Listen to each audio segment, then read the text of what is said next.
In this video, I will show you how to delete everything from your Android phone. First of all, you want to launch open your settings.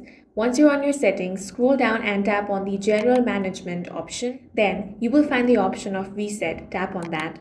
Now you will find the option of Factory Reset, which is going to erase all of your data. Tap on that. Now you will see a summary of what this does. A factory reset will delete everything from your phone's internal storage, including your Google account, apps, photos, files, and all settings. If you're ready, tap on the reset option, then confirm by tapping reset again by entering your PIN. Your phone will now restart and begin the factory reset process. It may reboot multiple times. Just let it run until it finishes. After the reset is complete, you will see a startup screen with a logo. Now, you will have to choose your language and set up your phone again.